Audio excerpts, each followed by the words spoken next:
सभी कृष्ण भक्तों को राधे राधे। जय श्री कृष्ण। राधे राधे।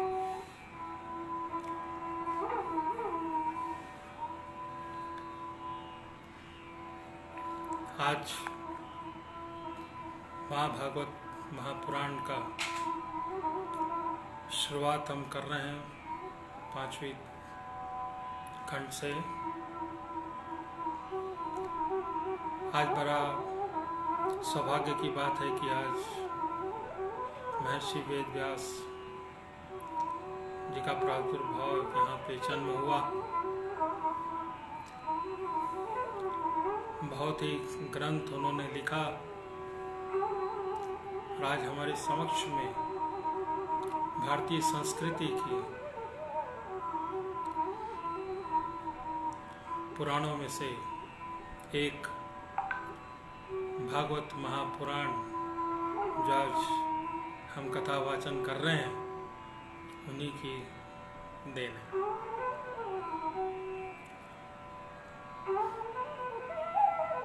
सभी कृष्ण भक्त प्रेमियों से निवेदन है कि कृपया करके फेसबुक पर लाइव में आ जाएं। हम कोशिश कर रहे हैं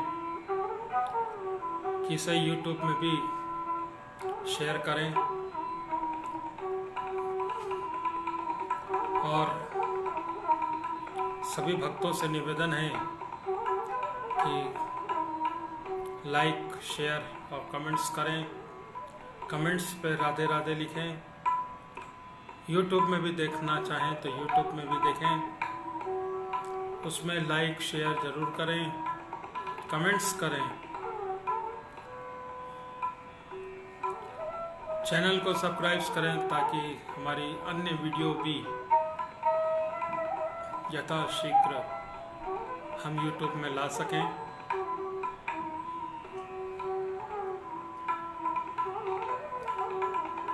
चार बजने वाले हैं।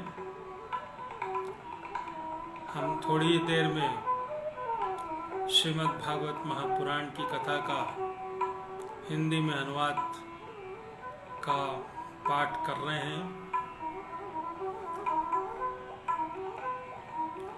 श्री कृष्ण गोविंद हरे मुरारे, हे नाथ नारायण वासुदेवाय।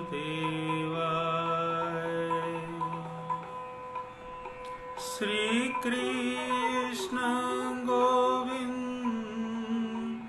हरे मुरारे, हे नाथ नारायण वासुदेवाय। हे नाथ नारायण वासुदेवाय। श्री कृष्ण गोविंद हरे मुरारे, हे नाथ नारायण वासुदेवाय। हे नाथ नारायण वासुदेवाय। श्री कृष्ण गोविंद हरे मुरारे, हे नाथ नारायण वासुदेवाय। बोलो श्री वृंदावन बिहारी लाल की जय। जय जय श्री राधे राधे कृष्ण। समय के 4 बज रहे हैं। अब हम भागवत महापुराण की कथा का श्रवण करते हैं। सबसे पहले मंगलाचारण, गुरुचारण उसके बाद पर कथा का श्रवण करते हैं। त्वमेव मातास्य पितास्य त्वमेव बन्धुसखा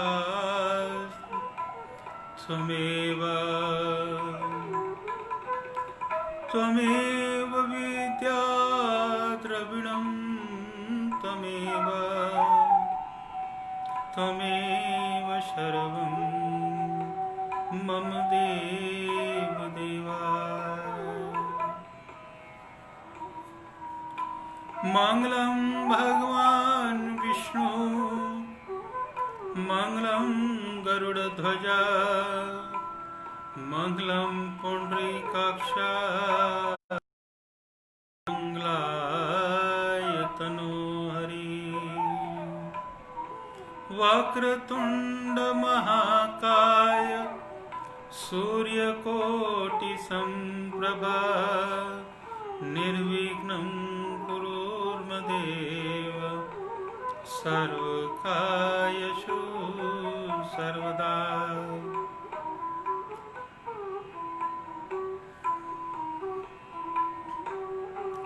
सभी कृष्ण भक्त प्रेमियों से निवेदन है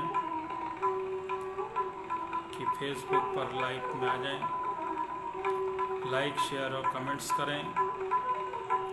यूट्यूब में चाहने वाले सभी धर्म प्रेमी कृष्ण प्रेमियों से निवेदन है कि यूट्यूब में हमारा सब्सक्राइब करें, यूट्यूब में भी देखें। लाइक शेयर कमेंट्स जरूर करें। कमेंट्स पे राधे राधे जय श्री कृष्ण जरूर लिखें।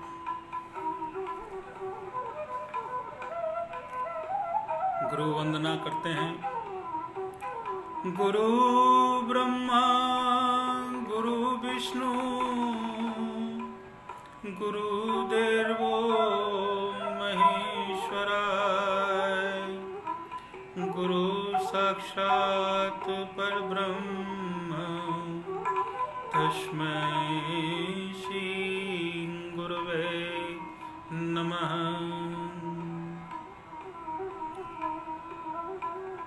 गोस्वामी तुलसीदास जी ने हनुमान जी की बहुत ही अच्छी चालीसा में वंदना किया है। श्री गुरु चरण सरोज रज निज मनो मुकुरु सुधारी बरनहु रघुवर विमल जसु जो दायकु फल चारी बुद्धिहीन तनु जानिके सुमिरा पवन कुमार बल बुद्धि विद्या देहु मुहि हरौ कलेश विकार। हनुमान जी की बहुत ही अच्छी कृपा है कि हर वक्त हमारे साथ में रहते हैं, हमारे दुख दर्द को हरते हैं। अब हम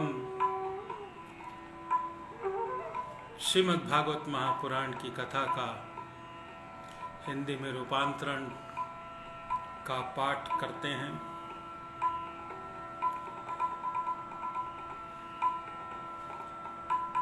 श्री कृष्ण गोविंद हरे मुरारे हे नाथ नारायण वासुदेवाय हे नाथ नारायण वासुदेवाय।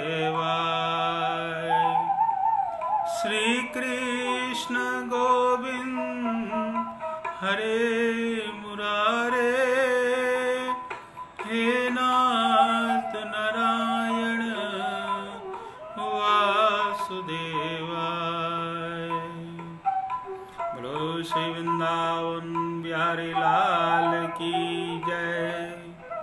जय जय श्री कृष्ण, जय जय श्री राधे राधे। भगवान के यश कीर्तन की महिमा, देवर्षि नारद की पूर्व चरित्र का आज कथा का वर्णन। प्रारंभ में सूत जी कहते हैं, तदंतर सुखपूर्वक बैठे हुए वीणा पाणी परम यशस्वी देवर्षि नारद जी ने मुस्कुराकर अपने ही पास बैठे ब्रह्मर्षि व्यास जी से कहा। नारद जी ने प्रश्न किया, महाभाग व्यास जी, आपके शरीर एवं मन दोनों ही अपने कर्म और चिंतन से संतुष्ट है ना? अवश्य ही आपकी जिज्ञासा ही भली भांति पूर्ण हो गई है, क्योंकि आपने जो यह महाभारत की रचना की है यह बड़ी ही अद्भुत है। यह धर्म आदि सभी पुरुषों से परिपूर्ण है। सनातन ब्रह्म तत्व की अपने बहुत खूब विचारा है और जान भी लिया है कि फिर भी प्रभु आप कृतज्ञ पुरुष के समान अपने विषय में शोक क्यों कर रहे हैं? व्यास ने कहा कि आपने मेरे विषय में जो कुछ कहा है वह सब ठीक ही है, वैसा होने पर भी मेरा हृदय संतुष्ट नहीं है। पता नहीं इसका क्या कारण है। आपका ज्ञान अगाध है, आप साक्षात ब्रह्मा जी के मानस पुत्र हैं, इसलिए मैं आपसे ही इसका कारण पूछता हूँ। नारद जी, आप समस्त गोपनीय रहस्यों को जानते हैं, क्योंकि आपने उस पुराण पुरुष की उपासना की है जो प्रकृति पुरुष दोनों के स्वामी हैं। असंग रहते हुए भी आपने संकल्प मात्र से गुणों के द्वारा संसार की सृष्टि, स्थिति और प्रलय रहते हैं।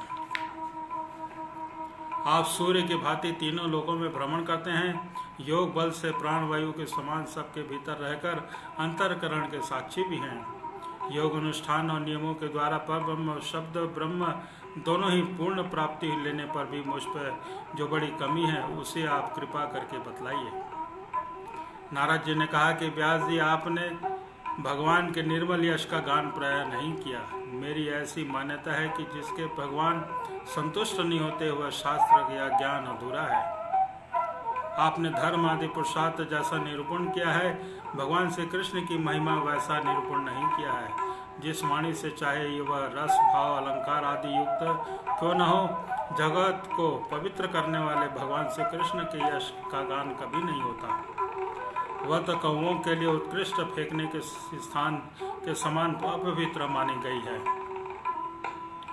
मानस सरोवर के कमलिनी कमल वन में विहार करने वाले हंसों के भांति ब्रह्मधाम में विहार करने वाले भगवत चरण विशांद्री परमहंस भक्त कभी उसमें रमण नहीं करते।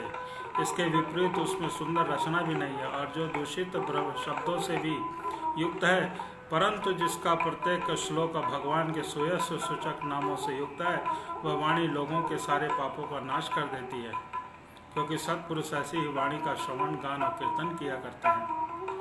वह निर्मल ज्ञान भी मोक्ष की प्राप्ति का साधन साक्षात है। यदि वह भगवान की भक्ति से रहित जो उसकी उतनी शोभा नहीं होती, फिर भी साधन और सिद्ध दोनों ही दशाओं में सदा ही अमंगल रूप है। वह काम्य कर्म और भगवान को अर्पण नहीं किया गया, ऐसा कौतुक है। कर्म भी कैसे सुशोभित हो सकता है। सौभाग्य व्यास जी, आपकी दृष्टि अमोघ है, आपकी कीर्ति पवित्र है, आप सत्यपरायण एवं दृढ़ व्रत हैं, इसलिए आप संपूर्ण जीवों को बंधन से मुक्त करने के लिए समाधि के समान अचिंत्य शक्ति भाव की लीलाओं का स्मरण कीजिए। जो मनुष्य भगवान की लीला के अतिरिक्त कुछ कहने की इच्छा रखता है, वह उस इच्छा से ही निर्मित अनेक नाम और रूपों के चक्कर में पड़ जाता है। उसकी बुद्धि भेदभाव से भर जाती है। जैसे हवा के झकोरों से डगमगाती हुई डोंगी कहीं भी ठहरने का ठौर नहीं मिलता, वैसी ही चंचल बुद्धि कहीं भी स्थिर नहीं हो पाती है। संसारी लोग स्वभाव से ही विषयों में फंसे हुए हैं। धर्म के नाम आपने उन्हें निंदित सत्काम कर्म करने की भी आज्ञा दे दी है। वह बहुत ही उल्टी बात हुई है, क्योंकि मूर्ख लोग आपके वचनों से पूर्वक निंदित कर्म को ही धर्म मानकर यही मुख्य धर्म है ऐसा निश्चय करके उसका निषेध करने वाले वचनों को ठीक नहीं मानते। भगवान अनंत हैं। कोई विचारवान ज्ञानी पुरुष ही संसार की ओर से निवृत्त होकर उसके स्वरूप भूत परमानंद का अनुभव कर सकता है। अतः जो लोग मार्थिक बुद्धि से रहित हैं और गुणों के द्वारा नचाए जा रहे हैं, उनके कल्याण के लिए ही आप भगवान की लीलाओं का सर्वसाधारण हित से दृष्टि से वर्णन कीजिए। जो मनुष्य अपने धर्म का परित्याग करके भगवान के चरण कमलों का भजन सेवन करता है, भजन परिपक्व हो जाने पर बात ही क्या, यदि इससे पूर्व ही उसका भजन छूट जाए तो क्या कहीं भी इसका कोई अमंगल हो सकता है। परंतु जो भगवान का भजन नहीं करते, केवल स्वधर्म का पालन करते हैं, उन्हें कौन सा लाभ मिलता है। बुद्धिमान मनुष्य को चाहिए कि वह उसी वस्तु के प्राप्ति के लिए प्रयत्न करे जो तिनके से लेकर ब्रह्म पर्यंत समस्त ऊंची नीची योनियों के कर्मों के फल स्वरूप जाने पर स्वयं प्राप्त नहीं होती है। संसार के विषय युक्त तो जैसे बिना चेष्टा के दुख मिलते हैं, वैसे ही कर्म के फल स्वरूप आदि चित्त समय के फेर से सबको स्वस्थ स्वभाव से ही मिल जाते हैं। व्यास जी जो भगवान श्री कृष्ण के चरणारविंद का सेवक है, वह भजन न करने व कर्मी मनुष्यों के समान देवात कभी बुरा भाव हो जाने पर भी जन्म मृत्यु में संसार में नहीं आता। वह भगवान के चरण कमलों के आलिंगन के स्मरण करके फिर उसे छोड़ना नहीं चाहता। उसे रस का चस्का तो लग चुका होता है, जिसकी जगत उत्पत्ति स्थिति और प्रलय होते हैं। वे भगवान ही इस विश्व के इसमें रूप हैं। ऐसा होने पर भी वो उसमें विलक्षण है, इस बात आप स्वयं जानते हैं। तथापि मैंने आपके संकेत मात्र कर दिया है। व्यास जी, आपकी दृष्टि अमोघ है। आप इस बात से जानिए कि आप पुरुषोत्तम भगवान के कला अवतार हैं। आपने अजन्मा होकर भी जगत के कल्याण के लिए जन्म ग्रहण किया है, इसलिए आप विशेष रूप से भगवान की लीलाओं का कीर्तन कीजिए। विद्वानों ने इस बात का निरूपण किया है कि मनुष्य की तपस्या, वेद अध्ययन, यष्टानुष्ठान, स्वधाय ज्ञान और दान का एकमात्र प्रयोजन यही है कि पुण्य कीर्ति श्री कृष्ण के गुणों का, लीलाओं का वर्णन किया जाए। मुने पिछले कल्प में अपने पूर्व जन्म में वेदवादी ब्राह्मणों की एक दासी का लड़का था। वे योगी वर्षा ऋतु में एक स्थान पर चतुर्मास कर रहे थे। बचपन ही में उनकी सेवा में नियुक्त कर दिया गया था। मैं यद्यपि बालक था, फिर भी किसी प्रकार की चंचलता नहीं करता था। जितेंद्रिय था, खेल कूद से दूर रहता था और आज्ञानुसार उनकी सेवा करता था। मैं बोलता भी कम था। मैंने इस शील स्वभाव को देखकर समदर्शी मुनियों ने मुझ पर सेवक कर अत्यंत अनुग्रह किया। उनकी अनुभूति प्राप्त करने पर बर्तनों में लगा हुआ प्रसाद मैं एक बार खा लिया करता था। इनसे मेरे सारे पाप धुल गए। इस प्रकार उनकी सेवा करते करते मेरा हृदय शुद्ध हो गया और वे लोग जैसा भजन पूजन करते थे उसी में मेरी रुचि हो गई। प्यारे व्यास जी, उस सत्संग में उन लीला गान परायण महात्माओं के अनुग्रह से मैं प्रतिदिन से कृष्ण की मनोहर कथाएं सुना करता। श्रद्धापूर्वक एक एक पद श्रवण करते करते प्रीति कीर्ति और भगवान की रुचि हो गई। महामुने, जब भगवान में मेरी रुचि हो गई तब मनोहर कीर्ति प्रभु में मेरी बुद्धि को निश्चल हो गई। उस बुद्धि से मैं संपूर्ण सत और असत जगत को अपने परब्रह्म रूप आत्मा में माया से कल्पित दिखने लगा। इस प्रकार शरद और वर्षा, इन दोनों ऋतुओं में तीनों समय उन महात्मा मुनियों ने श्री हरि की निर्मल कथा का संकीर्तन और है प्रेम से प्रत्येक बात सुनना करता। अब चित्त के रजोगुण तमोगुण को नाश करने वाले भक्ति का मेरे हृदय में प्रादुर्भाव हो गया। मैं उनका ही बड़ा अनुरागी था, विनयी था। उन लोगों की सेवा से मेरे पाप नष्ट हो चुके थे। मेरे हृदय में श्रद्धा थी, इंद्रियों में संयम था एवं शरीर, वाणी और मन से उनका आज्ञाकारी था। उन दीन वत्सल महात्माओं के जाते समय कृपा करके मुझे उस उद्गम ज्ञान का उपदेश दिया, जिसका उपदेश स्वयं भगवान के अपने श्रीमुख से किया। उस उपदेश से जगत के निर्माता भगवान श्री कृष्ण माया के प्रभाव को मैं जान सका, जिसके जान लेने पर उनके परमानंद भक्ति प्राप्ति हो जाती है। सत्य संकल्प व्यास जी, पुरुषोत्तम भगवान श्री कृष्ण के प्रति समस्त लोगों को समर्पित करके देना ही संसार के तीनों तापों के एकमात्र औषधि है। यह बात मैंने आपको बतला दी। प्राणियों को जिस पदार्थ के सेवन से जो रोग हो जाता है, वही पदार्थ चिकित्सा के अनुसार प्रयोग करने पर क्या रोग दूर नहीं हो सकता। इसी प्रकार यद्यपि सभी कर्म मनुष्यों को जन्म मृत्यु रूप संसार के चक्र में डालने वाले हैं, तथापि जब वे भगवान को समर्पित कर दिए जाते हैं तब उनका कर्म नष्ट हो जाता है। इस श्लोक में जो शास्त्र विहित कर्म भगवान की प्रसन्नता के लिए किए जाते हैं, उन्हीं से पराशक्ति भक्ति ज्ञान की प्राप्ति होती है। उस भगवत कर्म के मार्ग में भगवान के ज्ञानुसार आचरण करके लोग बार बार भगवान श्री कृष्ण के गुणों का नामों का कीर्तन तथा स्मरण करते हैं। प्रभु आप भगवान वासुदेव को नमस्कार है, हम आपका ध्यान करते हैं। अद्रुप अनिरुद्ध और सकीर्तन को नमस्कार है। इस प्रकार जो पुरुष चतुर्रूपी भगवान मूर्तियों के नाम द्वारा प्राकृत मूर्तियों का अप्राकृत मंत्र बुद्धि भगवान यज्ञ पुरुष का पूजन करता है, उसी ज्ञान का पूर्ण एवं यथार्थ है। ब्रह्मांड जब मैंने भगवान की आज्ञा के अनुसार इस प्रकार पालन किया, जब इस बात को जानकर भगवान श्री कृष्ण ने मुझे आत्मज्ञान और ऐश्वर्य और अपनी भाव रूपा प्रेमा शक्ति का दान किया। व्यास जी, आपका ज्ञान पूर्ण है, आप भगवान की ही कीर्ति का उनसे प्रेम में लीला का वर्णन कीजिए। उसी से बड़े बड़े ज्ञानियों की जिज्ञासा पूर्ण होती है। जो लोग दुखों के द्वारा बार बार रौंदे जा रहे हैं, उनके दुख शांति इसी से हो सकती है कि कोई उपाय नहीं है। बोलो श्री वृंदावन बिहारी लाल की जय। नारद जी के पूर्व चरित्र का जो शेष भाग होता है वह कहते हैं। सूत जी कहते हैं कि शौनक जी देवर्षि नारद जन्म और साधनों की बात सुनकर सत्यवती नंदन भगवान श्री व्यास जी के उनसे फिर यह प्रश्न किया। श्री व्यास जी ने पूछा, नारद जी, जब आपको ज्ञानोपदेश करने वाले महात्मा गण चले गए तब आपने क्या किया?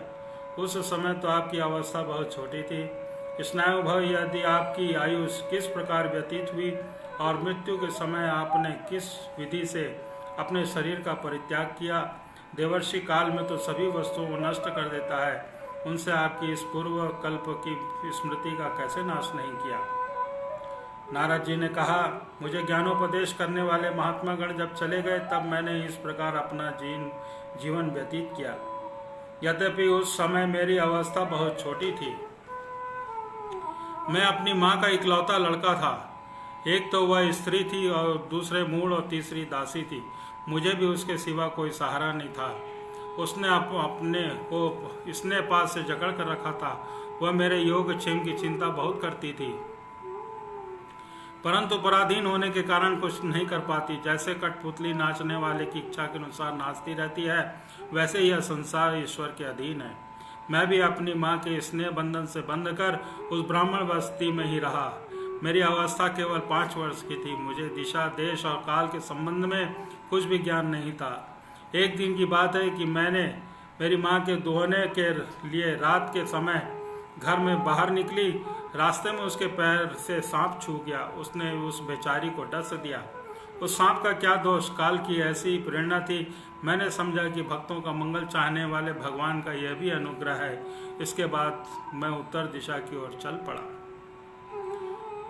उस और मार्ग में मुझे अनेकों धन धान्य से संपन्न देश, नगर, गांव, अहीरों की चलती फिरती बस्तियां, खाने, खेड़े, नदी, पर्वतों के तटवर्ती पड़ाव, वाटिकाएं, वन, उपवन और रंग बिरंगी धातुओं से युक्त विचित्र पर्वत दिखाई पड़े। कहीं कहीं जंगली वृक्ष थे जिनकी बड़ी बड़ी शाखाएं हाथियों ने तोड़ डाली थी। शीतल जल से भरे हुए जलाशय थे जिनसे देवताओं के काम में आने वाले कमल थे। उन पर पक्षी तरह तरह के बोली बोल रहे थे और भौरे मंडरा रहे थे। यह सब देखता हुआ मैं आगे बढ़ा। मैं अकेला ही था। इतना लंबा मार्ग में मैं तय करने पर मैंने एक घोर गहन जंगल देखा। उसमें नरकट, बांस, सेठा, कुश, कीचक आदि खड़े थे। उसकी लंबाई चौड़ाई भी बहुत थी और वह सांप, उल्लू, सयार आदि भयंकर जीवों पर घर हो रहा था। देखने में बड़ा भयानक लगता था। चलते चलते मेरा शरीर, इंद्रियां शिथिल हो गई। मुझे बड़े जोर से प्यास लगी, भूखा था। वहाँ एक नदी मिली। उसमें कुंड में मैंने स्नान, जलपान और आचमन किया। इससे मेरी थकावट मिट गई। उस विजन में वन में एक पीपल के नीचे आसन पर बैठ गया। उस महात्माओं से जैसा मैंने सुना था कि हृदय में रहने वाले परमानंद उसी स्वरूप का मैं मन ही मन ध्यान करने लगा। भक्ति भाव से वशीकृत चित्त द्वारा भगवान के चरण कमलों का ध्यान करते ही मैं भगवत प्राप्ति की और उलट लालसा में मेरे नेत्रों में आंसू छलकना आ गए और हृदय में धीरे धीरे भगवान के प्रकट हो गए। व्यास जी, उस समय प्रेम भाव के अत्यंत उद्रेक से मेरा रोम रोम पुलकित हो उठा। हृदय अत्यंत शांत और शीतल हो गया। उस आनंद की बाढ़ में ऐसा डूब गया कि मुझे अपना ध्येय वस्तु का तनिक भी ध्यान न रहा। भगवान का यह निर्विचित रूप समस्त लोगों का नाश करने वाला और मन के लिए अत्यंत लुभावना था। सहसा उसे न देखकर मैं बहुत ही विकल हो गया और अनमना सा होकर आसन में उठ खड़ा हुआ। मैंने उस स्वरूप का दर्शन फिर करना चाहा, किंतु मेरे मन में हृदय में समाहित करके बार बार दर्शन की चेष्टा करने पर भी मैं उसे देख न सका। मैं अतृप्त के समान आतुर हो उठा। इस प्रकार निर्जन वन में मुझे अत्यंत प्रयत्न करते देख स्वयं भगवान ने, जो वाणी के विषय नहीं है, बड़ी गंभीर और मधुर वाणी से शोक शांत करते हुए मुझसे कहा, खेद है कि इस जन्म में तुम मेरा दर्शन नहीं कर सकोगे। जिन की वासनाएं पूर्णतः शांत नहीं हो गई हैं, उन अदक्ष के योगियों को मेरा अत्यंत दर्शन दुर्लभ है। निष्पाप बालक, तुम्हारे हृदय में मुझे प्राप्त करने की लालसा जागृत के करने के लिए मैंने एक बार तुम्हें अपने रूप की झलक दिखाई है। मुझे प्राप्त करने की आकांक्षा से युक्त साधक धीरे धीरे हृदय की संपूर्ण वासनाओं को भली भांति त्याग कर देता है। अल्पकालीन संत सेवा से ही तुम्हारी चित्त वृत्ति मुझ पे स्थिर हो गई है। अब तुम इस प्राकृतिक मलिन शरीर को छोड़कर मेरे पार्षद हो जाओ। मुझे प्राप्त करने का तुम्हारा यह दृढ़ निश्चय कभी किसी प्रकार नहीं छूटेगा। समस्त सृष्टि प्रलय हो जाने पर मेरी कृपा से तुम्हें मेरी स्मृति बनी रहेगी। आकाश के समान अव्यक्त सर्वशक्तिमान महान परमात्मा इतना कहकर चुप होगा और उनकी ही कृपा से अनुभव करके मैंने उस श्रेष्ठों से भी श्रेष्ठ भगवान को सिर झुकाकर प्रणाम किया। तभी मैं लज्जा संकोच छोड़कर भगवान के अनंत रहस्यमय और मंगलमय मधुर नामों और लीलाओं का कीर्तन और स्मरण करने लगा। इस प्रिया मद मत्सर मेरे हृदय में पहले से निवृत्त हो चुके थे। अब मैं आनंद से काल की प्रतीक्षा करता और पृथ्वी पर विचरने लगा। व्यास जी, इस प्रकार भगवान की कृपा से मेरा हृदय शुद्ध हो गया, आसक्ति मिट गई और मैं श्री कृष्ण परायण हो गया। कुछ समय बाद जैसे एकाएक बिजली कांप जाती है, वैसे ही अपने समय पर मेरी मृत्यु आ गई और मुझे भगवत पार्षद शरीर प्राप्त होने के अवसर आने पर प्रारब्ध कर्म समाप्त हो जाने के कारण 5 भौतिक शरीर नष्ट हो गया। कल्प के अंत में जिस समय भगवान नारायण प्रलयकालीन समुद्र के जल में शयन करते हैं, उस समय उनके हृदय में शयन करने वाले इच्छा से इस सारी सृष्टि समेट कर ब्रह्मा जी जब प्रवेश करने लगे, तब उनके श्वास के साथ मैं भी उनके हृदय में प्रवेश कर गया। एक सरल हृदय चतुर्योगी बीत जाने पर जब ब्रह्मा जी जागे, तब उन्होंने सृष्टि करने की इच्छा की। तब उनकी इच्छा से मरीच आदि ऋषियों के साथ मैं भी प्रकट हो गया। तभी से मैं भगवान की कृपा से वैकुंठ आदि तीनों लोकों के बाहर भीतर बिना रोक टोक विचरण किया करता हूँ। मेरे जीवन का व्रत भगवत जन अखंड रूप से चलता रहता है।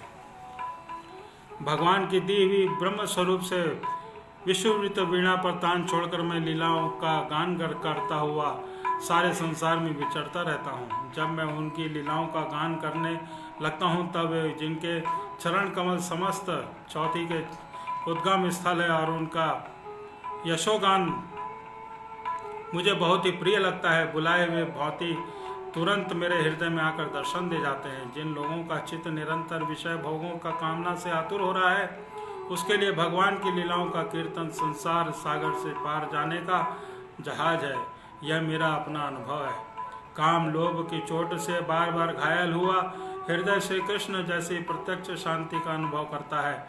यम नियम आदि योग माया से वैसी शांति नहीं मिल सकती। व्यास जी, आप निष्पाप हैं। आपने मुझसे जो कुछ पूछा था वह सब अपने जन्म और साधना का रहस्य तथा आपकी आत्म सृष्टि का उपाय मैंने बतला दिया। सूत जी कहते हैं, सौनक आदि ऋषियों, देवर्षि नारद और व्यास जी से इस प्रकार कहकर जाने की अनुमति ली। वीणा बजाते हुए स्वतंत्र विचरण करने के लिए वे चल पड़े। देवर्षि नारद धन्य हैं, क्योंकि वो शीर्ष परायण भगवान के भांति अपनी वीणाकार स्वयं तो आत्मा मगन होते ही हैं, साथ ही साथ इस चितापत जगत को भी आनंदित करते रहते हैं। बोलो श्री वृंदावन बिहारी लाल की जय।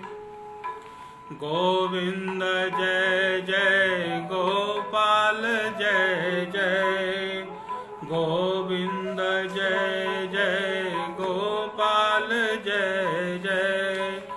राधा रमण हरि गोविंद जय जय गोविंद जय जय गोपाल जय जय राधा रमण हरि गोविंद जय जय गोविंद जय जय गोपाल जय जय। बोलो श्री वृंदावन बिहारी लाल की जय। जय जय श्री राधे राधे। अश्वत्थामा द्रौपदी के पुत्रों का मारा जाना, अर्जुन के द्वारा अश्वत्थामा का मान दर्शन का कथा का वर्णन हो रहा है। श्री शौनक जी ने पूछा कि सूत जी, सर्वज्ञ एवं सर्वशक्तिमान व्यास जी ने नारद जी का अभिप्राय सुन तो लिया, फिर उनके चले जाने पर उन्होंने क्या किया? श्री सूत जी ने कहा कि ब्रह्म नदी सरस्वती के पश्चिम तट पर सम्यप्रास्क नाम का एक आश्रम है। वहाँ ऋषियों के यज्ञ चलते ही रहते हैं। वहीं व्यास जी का अपना आश्रम है। उनके चारों ओर बेर का सुंदर वन है। उस आश्रम में बैठकर उन्होंने आचमन किया और स्वयं अपने मन के समाहित किया। उन्होंने भक्ति योग के द्वारा मन को पूर्णतः एकाग्र और निर्मल करके आदि पुरुष परमात्मा का उनके आश्रय से रहने वाली माया को देखा। इसी माया से मोहित होकर इस जीव तीनों गुणों से अतीत होने पर भी अपने त्रिगुणात्मक मान लेता है और इस मान्यता के कारण होने वाले अनर्थों को भोगता है। इस अनर्थों की शांति का साक्षात साधन है केवल भगवान की ही भक्ति योग है। परंतु संसार के लोग इस बात को नहीं जानते। यही समझकर उन्होंने यज्ञ इस परमहंस संहिता श्रीमद् भागवत की रचना की। इसमें श्रवण मात्र से पुरुषोत्तम भगवान श्री कृष्ण के प्रति परम प्रेममयी भक्ति हो जाती है, जिससे जीव के शोक मोह और भय नष्ट हो जाते हैं। उन्होंने इस भागवत संहिता का निर्माण और पुनरावृत्ति करके इसे अपने निवृत्त परायण पुत्र सुखदेव जी को पढ़ाया है। श्री शौनक जी ने पूछा, सुखदेव जी तो अत्यंत निवृत्त परायण हैं, उनमें किसी भी वस्तु की अपेक्षा नहीं है, वे सदा आत्मा में रमण रहते हैं, फिर उन्होंने किस लिए इस विशाल ग्रंथ का अध्ययन किया है? श्री सूत जी ने कहा कि जो लोग ब्रह्म ज्ञानी हैं, जिनकी अविद्या गांठ खुल गई है और जो सदा आत्मा में रमण करने वाले हैं, वही भगवान को हेतु रहित भक्ति किया करते हैं, क्योंकि भगवान के गुण के द्वारा ऐसे ही मधुर हैं जिनकी अपनी ओर खींच लेते हैं। फिर शुक्रदेव जी तो भगवान के भक्तों के अत्यंत प्रिय हैं और स्वयं भगवान वेद व्यास के पुत्र हैं। भगवान के गुणों के उनके हृदय में अपनी ओर खींच लिया और उन्होंने विवश होकर इस विशाल ग्रंथ का अध्ययन किया है। शौनक जी, अब मैं राजर्षि महर्षि परीक्षित के जन्म और मोक्ष के तथा पांडवों के स्वर्गारोहण की कथा कहता हूँ, क्योंकि इन्हीं से भगवान श्री कृष्ण की अनेक कथाओं का उदय होता है। जिस समय महाभारत युद्ध में कौरव और पांडव दोनों पक्षों के युद्ध से वीर गति को प्राप्त हो चुके थे और भीमसेन को गदा से पहाड़ से दुर्योधन की जांघ टूट गई थी, तब अश्वत्थामा ने अपने दुर्योधन का प्रिय कार्य समझकर द्रौपदी के सोते हुए पुत्रों के सिर काटकर उसे भेंट किए। इस घटना दुर्योधन को भी अप्रिय लगी थी, क्योंकि ऐसे नीच कर्म की सभी निंदा करते हैं। उन बालक की माता द्रौपदी अपने पुत्रों का निधन सुनकर अत्यंत दुखी हो गई। उनकी आंखों में आंसू छलछलाए, वह रोने लगी। अर्जुन ने उसे सांत्वना देते हुए कहा कि कल्याणी, मैं तुम्हारे आंसू पोंछूंगा। जब उस आतताई ब्राह्मण धाम का सिर पांडव पुरुष गांडीव धनुष के बाणों से काटकर तुम्हें भेंट करूंगा और पुत्रों की अंत्येष्टि क्रिया के बाद तुम उस पर पैर रखकर स्नान करोगी। अर्जुन से इस मीठी और विचित्र बातों से द्रौपदी को सांत्वना दी और अपने मित्र भगवान श्री कृष्ण के सलाह पर उन्हें सारथी बनाकर कवच धारण करके अपने भयानक गांडीव धनुष को लेकर विरथ पर सवार होकर तथा गुरु पुरुष अश्वत्थामा के पीछे दौड़ पड़े। बच्चों की हत्या से अश्वत्थामा भी मन उग्नित हो गया था। इस प्रकार दूर से ही देखा कि अर्जुन मेरी ओर झपट आ रहे हैं।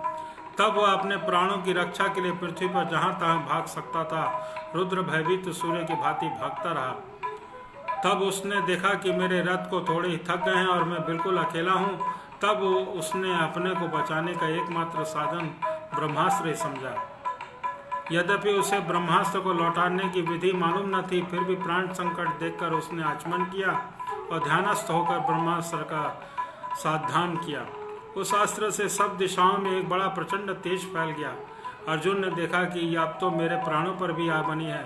तब श्री कृष्ण ने प्रार्थना करी। अर्जुन ने कहा कि श्री कृष्ण, तुम सच्चिदानंद स्वरूप परमात्मा हो, तुम्हारी शक्ति अनंत है, तुम भक्तों के अभय देने वाले हो। जो संसार की धधकती हुई आग में जल रहे हैं, उन जीवों को उससे उबरने वाले एकमात्र तुम ही हो। उस प्रकृति पर रहने वाले आदि पुरुष भगवान सब परमेश्वर हैं। उनकी चित्त शक्ति स्वरूप से बहिर्भंग और त्रिगुणमयी माया को दूर भगाकर अपने अद्वितीय स्वरूप में स्थित हो। वहीं तुम अपने प्राणों से माया मोहित जीवों के लिए धर्मादि रूप कल्याण का विभाजन करते हो। तुम्हारा यह अवतार पृथ्वी का भार ग्रहण करने के लिए और तुम्हारे अनन्य प्रेमी भक्तजन के निरंतर स्मरण ध्यान करने के लिए है। प्रकाश स्वरूप श्री कृष्ण, यह भयंकर तेज और सब ओर से मेरी ओर आ रहा है। यह क्या है, कहाँ क्यों आ रहा है, इसका मुझे बिल्कुल पता नहीं है। भगवान ने कहा कि अर्जुन, यह अश्वत्थामा का चलाया हुआ ब्रह्मास्त्र है। यह बात समझ लो कि यह प्राण संकट उपस्थित होने पर इससे इसका प्रयोग तो कर दिया है, परंतु इसको अस्त्र लौटाना नहीं जानता। किसी भी दूसरे अस्त्र को इसको दबा देने की शक्ति नहीं है। तुम शास्त्र विद्या को भली भांति जानते हो। ब्रह्मास्त्र के तेज से ही इस ब्रह्मास्त्र के प्रचंड को बुझा दो। सूत जी कहते हैं कि विपक्षी अर्जुन वीरों को मारने में बड़े प्रवीण थे। भगवान की बात सुनकर उन्होंने आचमन किया और भगवान की परिक्रमा करके ब्रह्मास्त्र निवारण के लिए ब्रह्मास्त्र का ही संधान किया। बाणों से व्यतीत दोनों ब्रह्मास्त्रों को तेज प्रलयकालीन सूर्य और अग्नि के समान आपस में टकराकर सारे आकाश और दिशाओं में फैल गए और बढ़ने लगे। तीनों लोगों को जलाने वाली उस दोनों अस्त्रों की बढ़ी हुई लपटों से प्रजा जलने लगी और उसे देखकर सबने यही समझा कि प्रलय काल की सावकर्तन अग्नि है। उस आग की प्रजा का तीनों लोक नाश होते देखकर भगवान की अनुमति से अर्जुन ने उन दोनों को ही लौटा दिया। अर्जुन की आंखें क्रोध से लाल हो रही थी। उन्होंने झपट कर उस क्रूर अश्वत्थामा को पकड़ लिया और जैसे रस्सी को पशु से बांध लेते हैं वैसे ही बांध लिया। अश्वत्थामा को बलपूर्वक बांधकर अर्जुन ने जब शिविर की ओर ले जाना चाहा, तब उससे कमल नयन भगवान श्री कृष्ण कुपित होकर कहा, अर्जुन, इस ब्राह्मण धाम को छोड़ना ठीक नहीं है। इसको तो मार डालना ही उचित है। इसने रात में सोए हुए निरपराध बालकों को हत्या की है।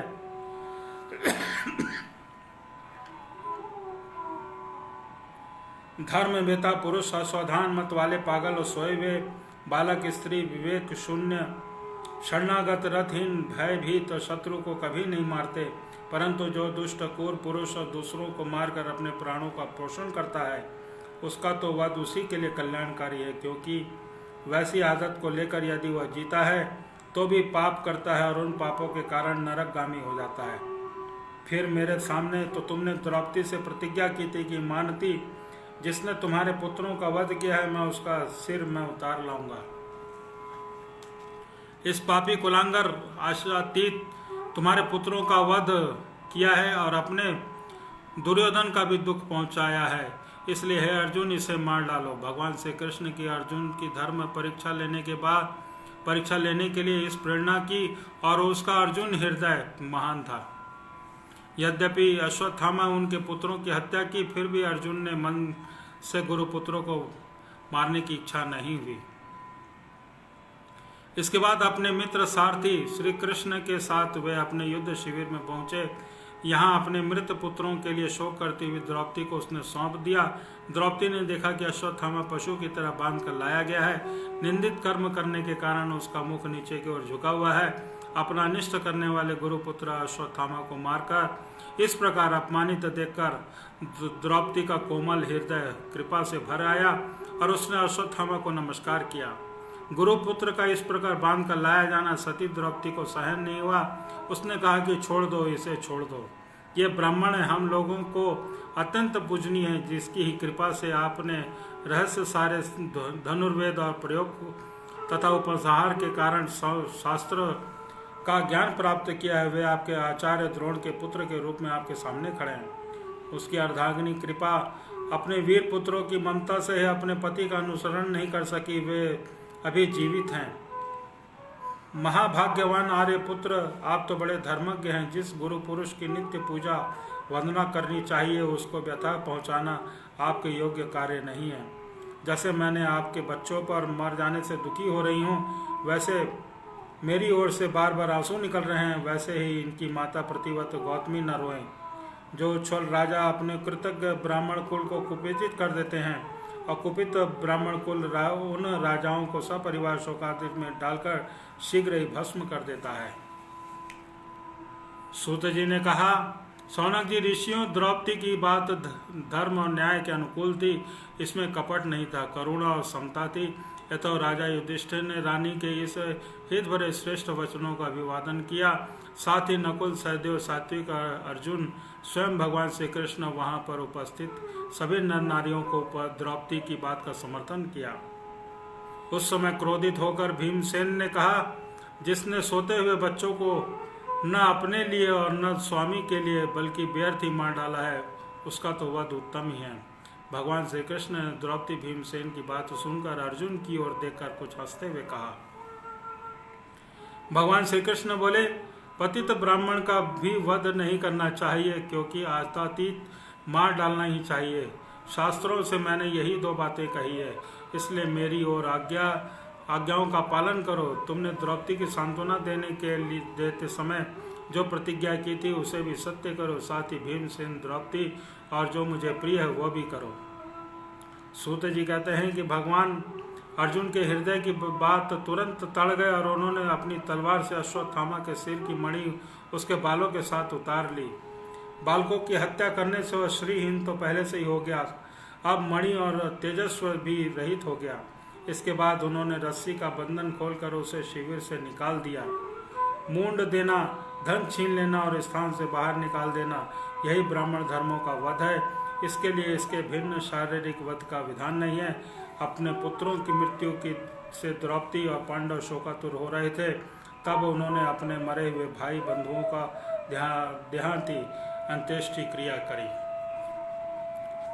सूत जी कहते हैं कि इसके बाद ब्राह्मण श्री कृष्ण के साथ जलांजलि इच्छुक भरे स्वजनों का तर्पण करने के लिए स्त्रियों को आगे तंगंगा तट पर गए। वहां उन सब ने मृत बंधुओं का जलादान किया। तब उन्होंने गुरु का स्मरण करके बहुत विलाप किया। तदंतर भगवान के चरण कमलों की धूलि से पवित्र गंगा जल में पुनः स्नान किया। वहां अपने भाइयों के साथ कुरुपी, महाराज युधिष्ठिर, धृतराष्ट्र, पुत्र शोक से व्याकुल गांधारी, कुंती और द्रौपदी सब बैठकर मरे हुए स्वजनों के लिए शोक करने लगे। भगवान श्री कृष्ण से धौम्यादि मुनियों के साथ उनको सांत्वना दी और समझाया कि संसार के सभी प्राणी काल के अधीन है, मौत से किसी को बचा नहीं जा सकता है। इस प्रकार भगवान श्री कृष्ण से आजाद शत्रु महाराज युधिष्ठिर को उनका वह राज्य तो जो धूर्तों से छल ने छल लिया था वापस दिलाया, तथा द्रौपदी के केशों का स्पर्श करने से उसकी आयु क्षीण हो गई थी, उन दुष्ट राजाओं का वध कराया। साथ ही युधिष्ठिर के द्वारा उत्तम सामग्रियों से तथा पुरोहित से 3 अश्वमेध यज्ञ कराए। इस प्रकार युधिष्ठिर के पवित्र यश के 100 यज्ञ करने वाले इंद्र के यश की सब और फैला दिया। इसके बाद भगवान श्री कृष्ण वहां से जाने पर विचार किया। उन्होंने इसके लिए पांडवों से विदा ली, व्यास आदि ब्राह्मणों का सत्कार किया। तब उन लोगों ने भगवान का बड़ा ही नमस्कार किया। तदंतर सात्विक उद्धव के साथ द्वार जाने के लिए रथ पर सवार हुए। उसी समय उन्होंने देखा कि उत्तरा भय से विहुल होकर सामने से दौड़ी चली आ रही है। उत्तरा ने कहा कि देवादिदेव जगदीश्वर, आप महायोगी हैं, आप मेरी रक्षा कीजिए, रक्षा कीजिए। आपके अतिरिक्त इस श्लोक में मुझे अभय देने वाला कोई नहीं है, क्योंकि यहाँ सभी परस्पर एक दूसरे को मृत्यु के निमित्त बन रहे हैं। प्रभु, आप मेरे सर्वशक्तिमान हैं। धधकते हुए लोहे के बाण मेरी ओर दौड़ा आ रहे हैं। स्वामी, मुझे भली भांति जला डाले, परंतु मेरे गर्भ को नष्ट न करें, ऐसी कृपा करें।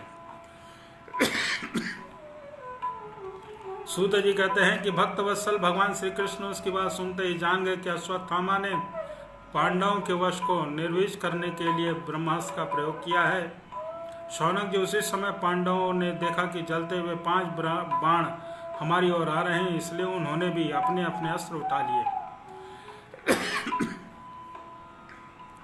सर्वशक्तिमान भगवान श्री कृष्ण अपने अनन्य प्रेमियों पर, शरणागत भक्तों पर बड़ी विपत्ति आई, यह जानकर निज अस्त्र सुदर्शन चक्र से उन निज जनों की रक्षा की। योगेश्वर श्री कृष्ण समस्त प्राणियों के हृदय में विराजमान आत्मा है।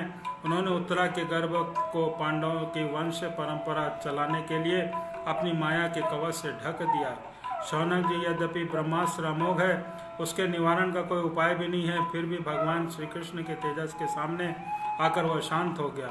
यह कोई आश्चर्य की बात नहीं समझनी चाहिए, क्योंकि भगवान तो सर्वमय है। वही अपने निज शक्ति माया से अजन्म होकर भी संसार सृष्टि की रक्षा और संहार करते हैं।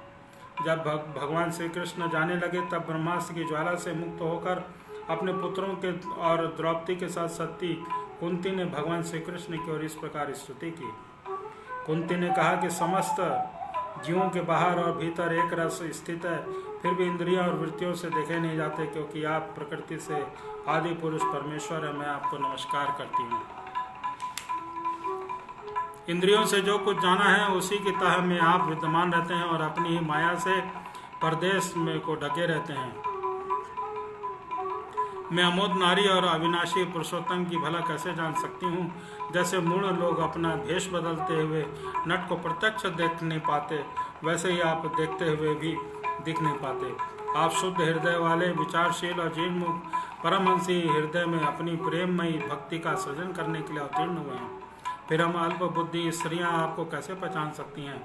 आप श्री कृष्ण वासुदेव देवकी नंदन, नंद के गोपाल लाडले लाल गोविंद को हमारा बारंबार प्रणाम है, जिसके नाभि से ब्रह्मा आदि जन्म स्थल कमल प्रकट हुआ है। सुंदर कोमलों की माला धारण करते हैं, जिसके नेत्र कमल के समान विशाल और कोमल हैं, जिनके चरण कमल का चिन्ह है। श्री कृष्ण, ऐसे आपको बारंबार नमस्कार है। जैसे आपने दुष्ट कंस के द्वारा कैद हुई चिरकालीन शोकग्रस्त देवकी की रक्षा की, वैसे ही पुत्रों के साथ मेरी भी अपने बार बार विपत्तियों की रक्षा की है। आपने ही मेरे स्वामी हैं, आप सर्वशक्तिमान हैं। श्री कृष्ण है, कहाँ तक गिनाऊं। लाक्षागृह की भयानक आग से, हिडम्ब आदि की राक्षसों की दृष्टि से, दुष्टों के दूतभात से, वनवास की विपत्तियों से, अनेक बार के युद्धों से, महारथियों के शास्त्रों से और अभी इस अश्वत्थामा के ब्रह्मास्त्र से आपने हमारी रक्षा की है। जगत गुरु, अब हमारे जीवन में सर्वथा पद पर विपत्तियाँ आती रहती हैं, क्योंकि ये विपत्तियाँ तो निश्चय रूप से आपके दर्शन हुआ करते हैं, और आपके दर्शन हो जाने पर फिर जन्म मृत्यु के चक्कर में नहीं आना पड़ता। ऊंचे कुल, जन्म, ऐश्वर्य, बुद्धि, संपत्ति के कारण जिसका घमंड बढ़ गया है, वह मनुष्य आपका नाम भी नहीं ले सकता, क्योंकि आप तो उन लोगों के द्वारा दर्शन अंकिंचन होते हैं।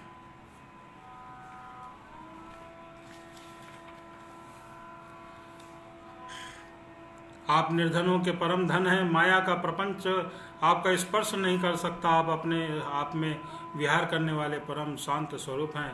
आप ही केवल मोक्ष के उत्पत्ति हैं। आपको मैं बारंबार नमस्कार करती हूँ। आप विश्व के आत्मा हैं, विश्व रूप हैं। न आप जन्म लेते हैं और न कर्म करते हैं, फिर भी पशु पक्षी मनुष्य ऋषि जलकर आदि में जन्म लेते हैं, फिर उन योनियों के रूप में दिव्य कर्म करते रहते हैं। यह आपकी लीला ही तो है। जब बचपन में आपने दूध की मटकी फोड़कर यशोदा मैया का रिझा दिया था, तब उन्होंने आपको बांधने के लिए हाथ में रस्सी ली थी। तब आपकी आंखों में आंसू छलक आए थे, काजल कपोलों पर बह चला था, नेत्र चंचल हो रहे थे। भय से भावना आपने मुख की ओर नीचे झुका लिया था। आपकी उस दशा का लीला छवि का ध्यान करके मैं मोहित हो जाती हूँ। भला जिससे भय मानता हो, उसकी यह दशा आपने अजन्मा होकर जन्म क्यों लिया है, इसका कारण बताते हुए कोई पुरुष यूँ कहते हैं कि मयाचल की कीर्ति विस्तार करने के लिए उसमें चंदन प्रकट होता है। वैसे ही अपने प्रिय भक्त पुष्य लोक को राजा यदु की कीर्ति का विस्तार करने के लिए आपने उस वंश में अवतार ग्रहण किया है। भगवत प्रभु, क्या आप अपने आश्रित संबंधों हम लोगों को छोड़कर जाना चाहते हैं? क्या आपके चरण कमलों के अतिरिक्त हमें किसी का सहारा नहीं है। पृथ्वी के राजाओं तो हम यूं ही विरोधी हो गए हैं। जैसे जीव बिना इंद्रियों की शक्तिहीन हो जाती है, वैसे ही आपके दर्शन बिना यदुवंशी हमारे पुत्र पांडवों के द्वारा पांडवों के नाम और रूप का अस्तित्व क्या रह जाता है। गदाधर आपके विलक्षण चरण चिन्हों के चिन्हातीत यह कुंजा रोचन देश में भूमि आज जैसी शोभायमान हो रही है, वैसे आपके चले जाने के बाद न रहेगी। आपकी दृष्टि से प्रभाव से ही यह देश पकी हुई फसल लता समुद्रों के समृद्ध हो रहा है। ये वन पर्वत नदी समुद्र भी आपके दृष्टि से वृद्धि को प्राप्त हो रहे हैं। आप विश्व के स्वामी हैं, विश्व के आत्मा हैं, विश्व रूप है। यदुवंशीय पांडव में मेरी बड़ी ममता हो गई है। आप कृपा करके स्वजनों के साथ जुड़े हुए इस स्नेह को दृढ़ फांसी को काट दीजिए। पांडव बड़े विनय और प्रेम के साथ भीष्म पितामह के साथ बैठ गए। उन्होंने भीष्म पितामह की आंखें प्रेम के आंसुओं में भर गई। उन्होंने उनसे कहा कि हे धर्मपुत्रों, हाय हाय, यह बड़े कष्ट और आनंद अन्याय की बात है। तुम लोगों को ब्राह्मण धर्म और भगवान के आश्रित रहने के इतने कष्ट के साथ जीना पड़ा कि यद्यपि तुम उनके योग्य नहीं थे। अतिरिति पांडव के मृत्यु के समय तुम्हारी अवस्था बहुत छोटी थी, तो उन दिनों तुम लोगों के लिए कुंती रानी को ही साथ साथ तुम्हें भी बार बार बहुत से कष्ट झेलने पड़े। इस प्रकार बादल आयु के वश में रहते हैं, वैसे ही लोकपाल रहित सहित सारा संसार काल भगवान में अधीन है। मैं समझता हूँ कि तुम लोगों के जीवन में जो अप्रिय घटनाएं घटती हुई हैं, वो सब के सब उन्हीं की लीला है।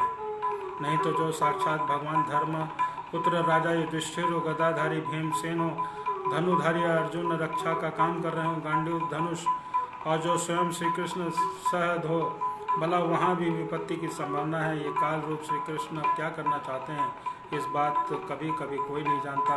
बड़े बड़े ज्ञानी भी इससे जानने की इच्छा से मोहित हो जाते हैं।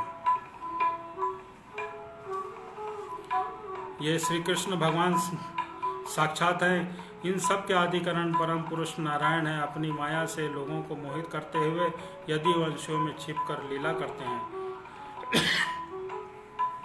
इनका प्रभाव अत्यंत गूढ़ और रहस्यमय है।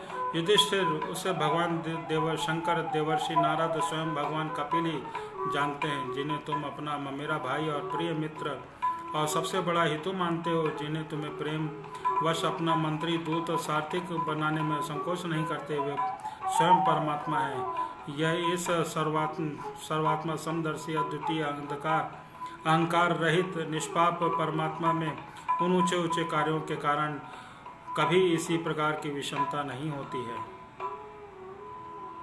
सूत जी कहते हैं कि युधिष्ठिर ने उनकी यह बात सुनकर शशैया सोए पर भीष्म पितामह से बहुत ऋषियों के सामने ही नाना प्रकार के धर्मों के संबंध में अनेकों प्रश्न पूछते हैं।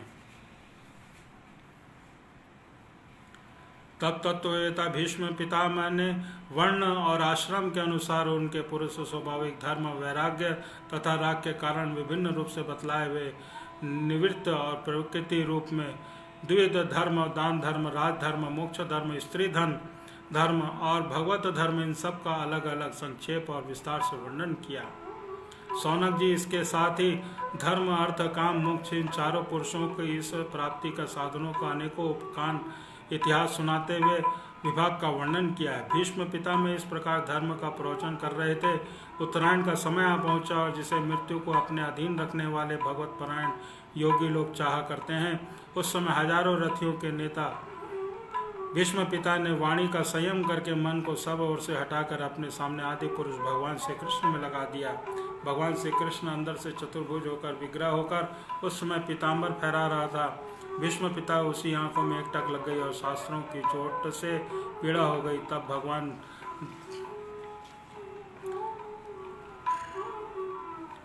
भगवान के दर्शन मात्र ही तुरंत दूर हो गए। तब भगवान की विशुद्ध धारणा से उनकी ओर जो कुशल क्षेम अशुभ शेष थे, वे सभी नष्ट हो गए। अब शरीर छोड़ने के समय उन्होंने अपनी समस्त इंद्रियों को विलासितापूर्ण रोक दिया और बड़े प्रेम से भगवान की स्तुति की। भीष्म ने कहा, अब मृत्यु के समय अपनी और यह बुद्धि अनेक प्रकार के साधनों का अनुष्ठान करने से अत्यंत शुद्ध कामना रहित हो गई है।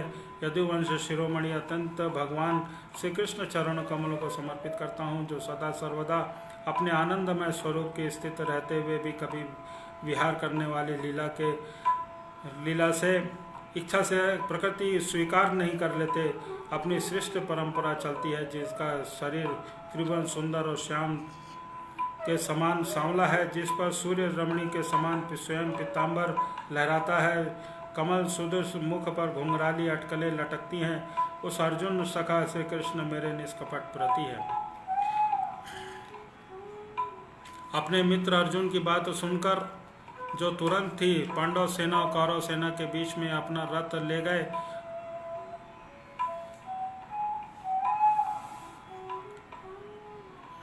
मुझे युद्ध के समय उस विलक्षण छवि की याद आती है।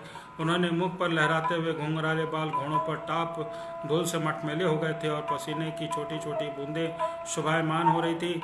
मैं अपने तीखे बाणों से उनकी त्वचा को बांध रहा था। उस सुंदर कमल खंडित भगवान श्री कृष्ण के प्रति मेरा शरीर, अंतःकरण और आत्मा समर्पित हो जाते हैं। अपने मित्र अर्जुन की बात सुनकर जो तुरंत ही पांडव सेना और कौरव सेना के बीच में अपना रथ ले आए, वहां स्थित होकर उन्होंने अपनी दृष्टा से शत्रु पक्ष के सैनिकों की आयु छीन ली और पार्थ सखा भगवान श्री कृष्ण मेरी परम प्रीति हो गई। अर्जुन ने जब दूर से ही कौरवों की सेना को मुखिया हम लोगों को देखा, तब पाप समझकर वह अपने स्वजनों के वध हो गए। और उस समय जितना उन्होंने गीता के रूप में आत्मविद्या का उपदेश करके उनके सामयिक अज्ञान का नाश कर दिया, उन परम सुख भगवान श्री कृष्ण के चरणों के प्रति मेरी रही। मैंने प्रतिज्ञा कर ली कि श्री कृष्ण को शास्त्र ग्रहण करके छोड़ूंगा। उसे सत्य एवं ऊंची करने के लिए उन्होंने ऊंची शस्त्र ग्रहण न करने के लिए प्रतिज्ञा तोड़ दी। उस समय वे रथ से नीचे कूद पड़े और सिंह के जैसे हाथी को मारने के लिए उस पर टूट पड़ता है, वैसे ही रथ का पहिया लेकर मुझ पर झपट पड़े। उस समय वे वेग से दौड़ते हुए कंधे का दुपट्टा गिर गया और पृथ्वी कांपने लगी। सूत जी कहते हैं, इस प्रकार भीष्म पिता के मन से वाणी और दृष्टि का मृत्युसात्म स्वरूप भगवान श्री कृष्ण के अपनी लीला का लीन कर दिया। अपने प्राण वहीं विलीन हो गए और वे शांत हो गए। उन्हें अनंत ब्रह्म में लीन जानकर सब लोग वैसे ही चुप हो गए जैसे दिन बीत जाने पर पक्षियों का कलरव शांत हो जाता है।